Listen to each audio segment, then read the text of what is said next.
வணக்கம். இது உங்கள் ஆதிக்கடவுள் யூடியூப் சேனல். மகான்களை பற்றியும் சித்தர்களை பற்றியும் அவங்கள நாம் வணங்குவதால் நம் வாழ்வில் எப்பேற்பட்ட மாற்றங்களும் ஏற்றங்களும் ஏற்படுது அப்படிங்கிறத தொடர்ந்து நம்ம இந்த சேனல் மூலயமா பதிவிட்டுட்டு வந்துட்ருக்கோம். பொதுவாகவே யோகாசனத்தில் முறையாக பயிற்சி பெற்றவர்கள் சில அற்புதங்களை செய்வாங்க. தண்ணீரில் மிதப்பது, தண்ணீரில் நடப்பது, தரையிலிருந்து ஒரு குறிப்பிட்ட அளவில் தன் உடலை மேலே எழும்பச் செய்வது, இப்படி சில இதையெல்லாம் செய்வார்கள். அதையெல்லாம் நம்ம பார்த்துருக்குறோம். சில விஷயங்களை நம்ம மற்றவங்க சொல்லி கேட்டுருக்குறோம். அவங்களும் நம்மளை போல் ஒரு சாதாரண மனுஷங்க தான். ஆனால் அவங்களால மட்டும் எப்படி இப்படி ஒரு காரியத்தை செய்ய முடியுது? பல சந்தர்ப்பங்களில் இதுபோல் நிகழ்வுகளை நம்ம ஆச்சரியத்தோடு பார்த்தது உண்டு. அதுக்கப்புறம் பார்த்திங்கன்னா அதை பற்றி பெருசாக எதையும் யோசிக்க மாட்டோம். நம்ம அன்றாட வேலையை பார்த்துக்கிட்டு போய்கிட்டே இருப்போம். எதனால் அதை பற்றி நம்ம பெருசாக எடுத்துக்கல அப்படின்னு பார்த்தாக்கா, வாழ்க்கையில் நம்மளோட தேவைகள் அந்தளவுக்கு நீண்டதொரு வாழ்வின் முறை தேடல் இருக்கிறதுனால நாம் அதை பற்றி அப்போதைக்கு ஆச்சரியத்தோடு பார்த்தாலும் அதை நம்ம நினைவில் வச்சுக்கிறதே கிடையாது.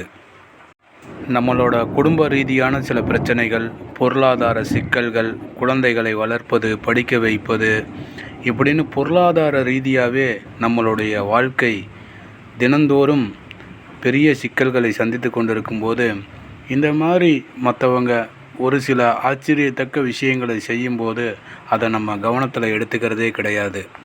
அதனால தான் மகான்களை பற்றியும் யோக நிலையை பற்றியும் நம்ம கேள்விப்பட்டாலும் பார்த்தாலும் கூட அது நம்ம கவனத்தை சிதறடித்து மீண்டும் நம்மளை அந்த பொருளாதார சிக்கல்களை பற்றிய சிந்தனையிலேயே முழுவதுமாக மூழ்கடித்து விடுகிறது.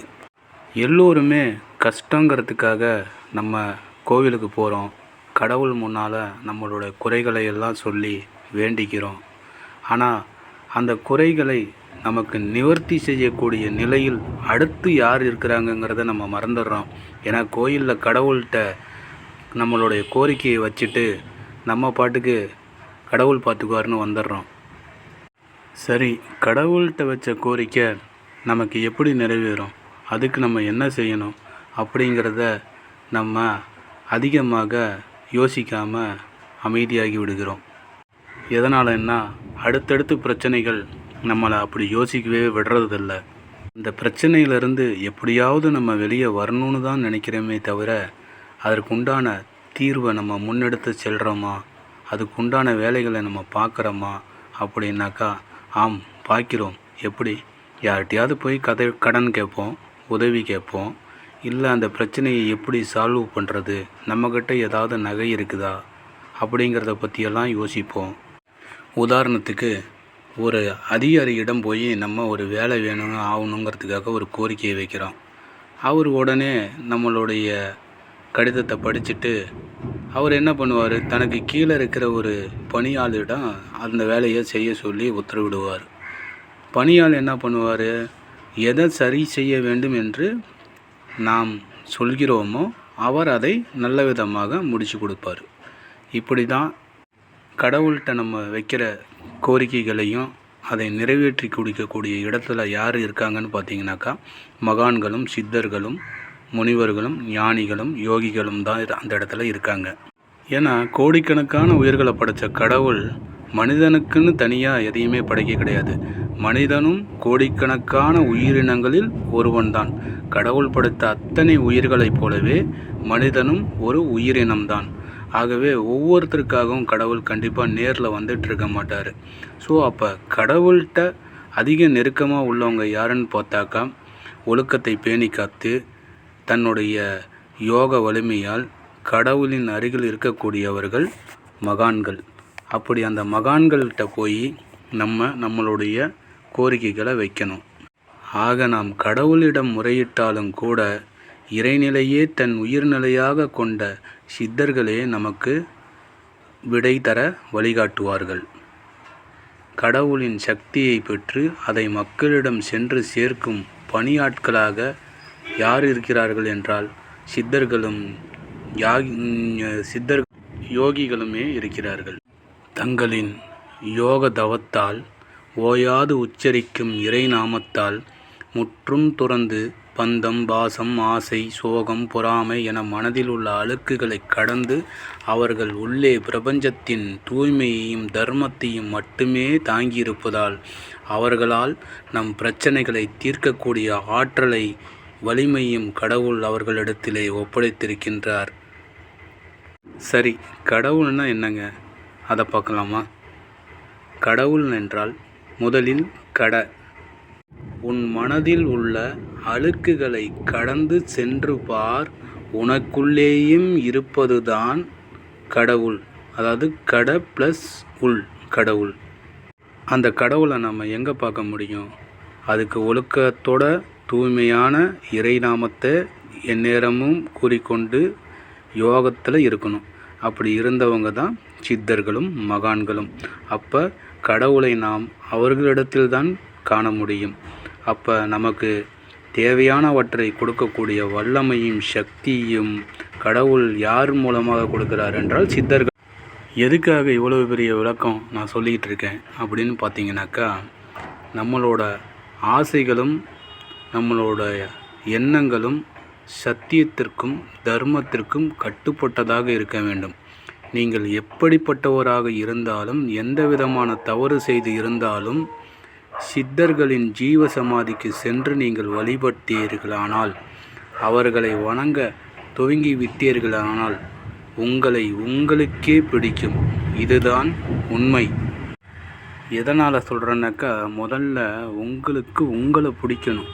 உங்களுக்கு உங்களை பிடிச்சா அடுத்து கண்டிப்பாக கடவுளுக்கும் உங்களை பிடிக்கும். உங்களுக்கு உங்களை எப்போ பிடிக்கும் சொல்லுங்கள் பார்க்கலாம்.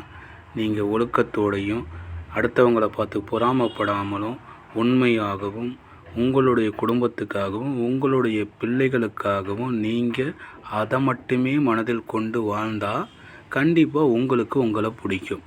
அப்போ உங்களுக்கு உங்களை பிடிக்கணுங்கும்போது அப்போ கண்டிப்பாக உங்களுக்கு கடவுளுக்கும் உங்களை பிடிக்கும்.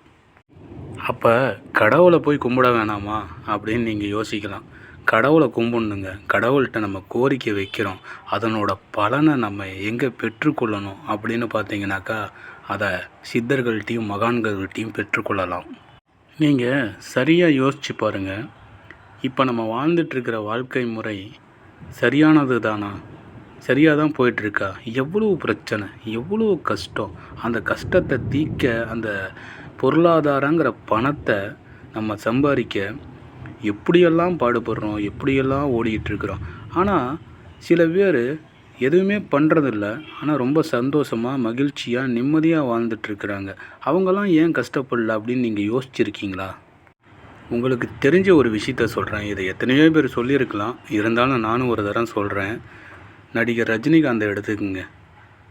அவர் இந்த வயசுலேயும் இந்த அளவுக்கு பேரும் புகழமாக இருக்கிறதுக்கு காரணம் என்னவாக இருக்குன்னு யோசிச்சு பாருங்கள். கோடியாக அவர்கிட்ட பணம் இருக்குது. இருந்தாலும் அவருக்கு எப்பெல்லாம் நேரம் கிடைக்குதோ அப்போல்லாம் பார்த்தீங்கன்னாக்கா இமயமலைக்கு போயிடுறாரு பாபாஜியை காண்றதுக்கு. அவரோட 100வது படம் பார்த்தீங்கன்னாக்கா ராகவேந்திரர், ஸ்ரீ ராகவேந்திர சுவாமிகளை முன்னிறுத்தி அந்த படத்தில் அவர் ஒரு ராகவேந்திரர் கதாபாத்திரத்திலேயே நடித்து வந்த படம் தான் அவரோட 100வது படம் ராகவேந்திரர். எதனால் அவர் அந்த ராகவேந்திர சுவாமி மேலேயும் அந்த பாபாஜி சுவாமி மேலேயும் எவ்வளோ பக்தி வச்சுருக்கிறாரு யோசித்து பார்த்தீங்களா? பாபாஜிக்காக எடுத்த படம் தான் பாபா. அதே போல் ராகவேந்திர சுவாமிகளுக்காக எடுத்த படம் தான் ஸ்ரீ ராகவேந்திரர். ஆக மகான்களை வணங்கும் போது தான் மிக மகிழ்ச்சியான வாழ்க்கை கிடைக்குது.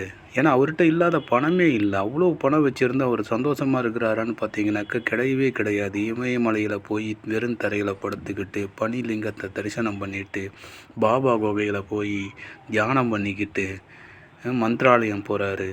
இப்படி எவ்வளவோ கோடிக்கணக்கில் அவர்கிட்ட இல்லாத பணமே கிடையாது. ஆனால் அவர் தன்னோட சந்தோஷம் எங்கே இருக்குதுன்னு தேடி தேடி போயிட்டுருக்கிறாருன்னா அதுக்கு ஒரே காரணம் அவருக்கு அந்த மகான்களின் சித்தர்களின் அந்த உண்மையான சக்தி என்னவென்று புரிந்திருக்கிறது. இப்போ நீங்கள் மகான்களையும் சித்தர்களையும் வழிபடுறவங்கள பார்த்தீங்கன்னாக்கா அவங்களுக்கு கோபமே வராது. ஆமாம், நீங்கள் அவங்கள புகழ்ந்தாலும் சரி, அவங்கள சிரித்தாலும் சரி, அவங்க ஒரு புன்சிரிப்பை மட்டும்தான் தருவாங்களே ஒழிய அவங்கக்கிட்ட வேறு எந்த ரியாக்ஷனையுமே நீங்கள் எதிர்பார்க்கவே முடியாது. ஏன்னா அவங்களுக்கு உண்மை என்னன்னு தெரியும். இந்த வாழ்க்கையோட உண்மை நிலை என்னங்கிறதும் அவங்களுக்கு தெரியும். ஸோ இங்கே இருக்கிறது எதுவும் நம்மது இல்லை, நம்ம சந்தோஷமான இந்த தருணங்கள் மட்டும்தான் நமக்கு சொந்தமானது.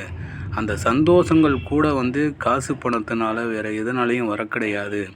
தூய்மையான அன்பு செலுத்துறதுனால மட்டும்தான் வருது அப்படிங்கிறதையும், இறை நாமத்தை சொல்கிறதுனால தான் வருதுங்கிறதையும் அவர்கள் உணர்ந்திருக்கிறனால தான் அந்த மகான்களை மீண்டும் மீண்டும் மீண்டும் மீண்டும் அவங்க போய் தேடி தேடி போய் பார்க்குறதுக்கு காரணம். டான்ஸ் மாஸ்டர் லாரன்ஸ் எடுத்துக்கங்க. அவர் சாதாரணமாக ஒரு குரூப் டான்ஸராக தான் இருந்தார். ரஜினிகாந்தை பின்பற்றி ராகவேந்திர சுவாமிகளை அவர் வணங்க தொடங்கினதுக்கப்புறம் அவருடைய வாழ்க்கை மிகப்பெரிய உச்சத்தில் இன்றைக்கி இருக்குது. இன்றைக்கி எத்தனையோ பேர்த்துக்கு அவர் உதவி செய்யக்கூடிய அளவுக்கு அவருடைய வளர்ச்சி இருக்குதுனாக்கா அதுக்கு அவர் இன்னமும் சொல்கிற காரணம், நம்புகிற காரணம் ஸ்ரீ ராகவேந்திர சுவாமிகள்ங்கிறது தான். சித்தர்கள்கிட்டையும் மகான்கள்கிட்டையும் நம்மளுடைய நேர்மையான கோரிக்கைகளை நம்ம வச்சோம்னாக்கா கண்டிப்பாக அவர்கள் அந்த கோரிக்கையை நிறைவேற்றி தருவாங்க. 100% நம்முடைய வாழ்க்கை மிக மகிழ்ச்சியாக, சந்தோஷமாக, அற்புதமாக அமையும். அதை நம்ம வணங்க தொடங்கிய கொஞ்ச நாள்லையே அதை நம்ம உணரத் தொடங்கிடுவோம். நம்ம வாழ்க்கையில் எவ்வளவோ தப்பு பண்ணியிருக்கலாங்க.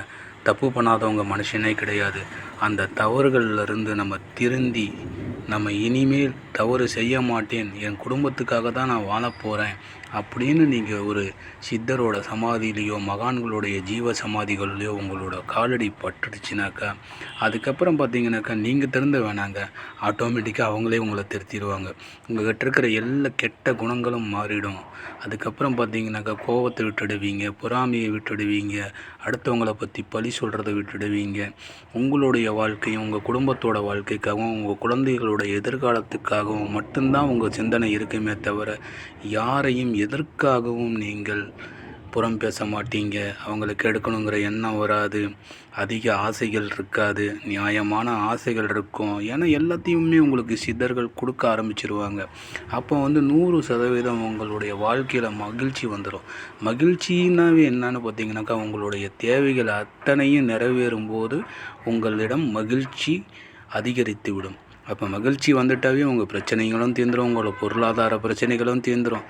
ஆக நீங்கள் காலை வைக்க வேண்டிய இடம் கடவுளை வணங்கிவிட்டு அடுத்து சித்தர்களின் ஜீவ சமாதி என்பதை நினைவில் கொள்ளுங்கள்.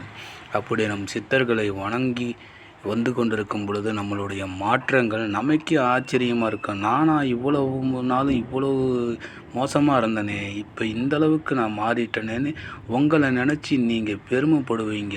நீங்கள் எதையெல்லாம் பெருமை, கௌரவம் அப்படின்னு நினச்சிட்டு இருந்தீங்களோ அவையெல்லாம் வாழ்க்கை இல்லை.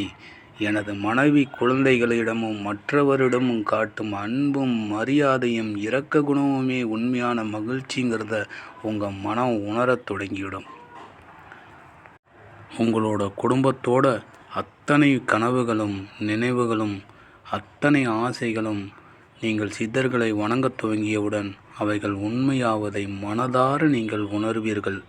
உங்களை உங்களுக்கே பிடிக்கும் என்ற நிலை வரும்பொழுது உங்களை கடவுளுக்கும் பிடிக்கும் என்பதே நிதர்சனம். சாதாரண நிலையிலிருந்த நீங்கள் மிகப்பெரிய வளர்ச்சி அடைவதை நீங்களே காணக்கூடிய பாக்கியம் உங்களுக்கு கிடைக்கும். ஒட்டு மொத்தமாக உங்களை டோட்டலாகவே மாற்றக்கூடிய அந்த வல்லமை சித்தர்களுக்கும் சித்தர்களோட ஜீவ சமாதிக்கும் உண்டு. இதை என்னோடய வாழ்க்கையிலேயே நான் அதிக அளவில் உணர்ந்திருக்கிறேன். உதாரணத்துக்கு ஒரே ஒரு எடுத்துக்காட்டு, கடவுள் மேலேயும் சித்தர்கள் மேலேயும் அவ்வளவா ஈடுபாடு இல்லாத நான் ஒரு முறை தினத்தந்தி பத்திரிகையில் சித்தர்கள் அப்படின்னு ஒரு தொடர்ந்து வந்துட்டு இருந்தது. அதை திடீர்னு நான் பார்க்கும்போது அந்த டைமில் பார்த்திங்கன்னா ரொம்ப நாளாகவே அவங்க சித்தர்கள் தொடர் வந்துட்டு இருந்தது. ஆனால் ஒரு நாள் கூட எனக்கு படிக்கணும்னு தோணலை. ஆனால் அந்த டைமில் பார்த்திங்கனாக்கா அந்த சித்தர்கள்ங்கிற பக்கத்தை நான் பார்க்க நேர்ந்தது. அப்போ நான் பார்க்கும்போது என்ன போட்டுட்ருந்தாங்கனாக்கா பிரகாஷம் சித்தர் அப்படிங்கிற ஒருத்தர், அதாவது மௌனசாமி அப்படின்ட்டு சொல்லுவாங்க. பிரகாசம் சித்தர் சுவாமி மலையில் இருக்கிறாரு.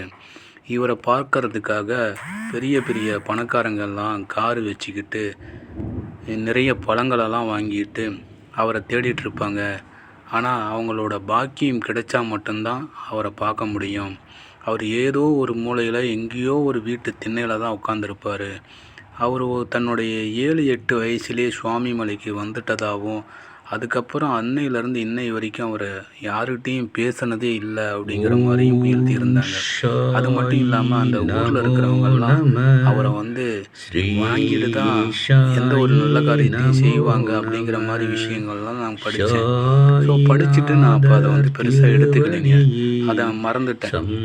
அதுக்கப்புறம் பார்த்தீங்கன்னாக்கா கொரோனா டைமுக்கு முன்னே ஒரு 4-5 மாதத்துக்கு முன்னே சுவாமி மலை போகக்கூடிய ஒரு வாய்ப்பு எனக்கு வாழ்க்கையில் அமைஞ்சது. அப்படி நான் சுவாமி மலையில் போய் காலை வைக்கும்போது ஒரு செகண்டு தாங்க என் மனசில் என்ன தோணுதுன்னா, இந்த மாதிரி நம்ம பிரகாசம் சித்தர்னு ஒருத்தரை பற்றி படித்தோமே, சுவாமி மலையில் தானே எங்கேயோ வீட்டு வாசலில் உட்காந்துட்டு இருப்பாரு, எல்லாருமே தேடிட்டு இருப்பாங்கன்னு சொன்னாங்களே, சரி நம்மளும் தான் தொலைவி பார்க்கலாம், அவரை பார்க்குற பாக்கியம் நமக்கு கிடைச்சதுன்னா பார்ப்போம் என்னதான் நடக்குது அப்படின்னு சொல்லிட்டு சுவாமி மலை கோயிலிருந்து ரைட் சைடில் ஒரு ரோட்டில் நடந்து போய் ஒரு டர்ன் வந்ததுங்க. அந்த டர்னிட்டு இருந்த ஒரு கடையில் போய் நான் கேட்டேன். என்ன கேட்டேன்னா, இங்கே பிரகாசம் சித்தர்னு சொல்லிட்டு ஒருத்தர் இருப்பாருங்களே, அவரை பார்க்க முடியுங்களா, அவர் எங்கெங்கே இருப்பார் அப்படின்னு சொல்லி நான் கேட்டேன்.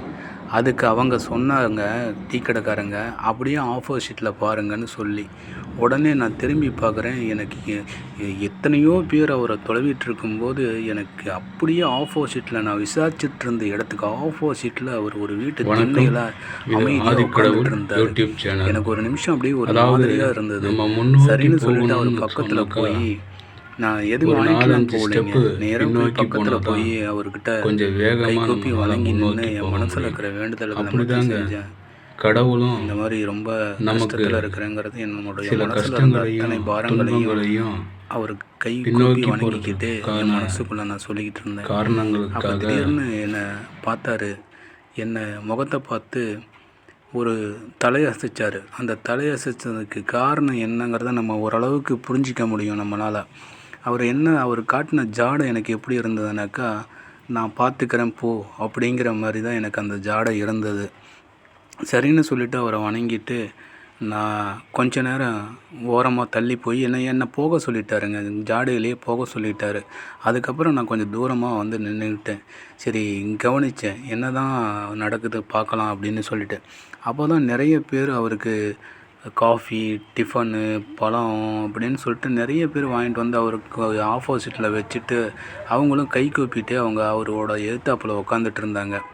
ஆனால் அவர் எடுத்து சாப்பிட்டாருன்னாவே அவங்களுக்கு ரொம்ப நல்லாயிருக்கும் அப்படிங்கிற மாதிரி ஒரு கருத்து சொல்லிகிட்டு இருந்தாங்க. அந்த மாதிரி இருக்கும்போது கொஞ்ச நேரத்தில் பார்த்தேன், அந்த ஊரில் நிறைய பேர் வேலைக்கு போகிறவங்கங்க. அவங்க வேலைக்கு போகிறவங்க சைக்கிளில், 2 வீலரில் எல்லாம் வேலைக்கு போகிறவங்கெல்லாம், நடந்து வர்றவங்கெல்லாம் அவர் பார்த்ததும் டக்குன்னு செருப்பை கழட்டி விட்டுட்டு சைக்கிளை ஒரு ஓரமாக நிறுத்திட்டு அவர் முன்னால் போய் கையெடுத்து கும்பிட்டு வணங்கிட்டு மறுபடியும் அவங்க வேலைக்கு போகிறதெல்லாம் என்னால் பார்க்க முடிஞ்சுது அந்த நேரத்தில். அதெல்லாமே நான் செய்த மிகப்பெரிய பாக்கியங்க. அப்படி பார்க்க முடிஞ்சதுக்கப்புறம் ரொம்ப நேரமாக எனக்கு கிளம்ப மனசு இல்லை. இருந்தாலும் நாங்கள் ஒரு டூரிஸ்ட்டாக வந்திருந்தனால போய் ஆகணுங்கிற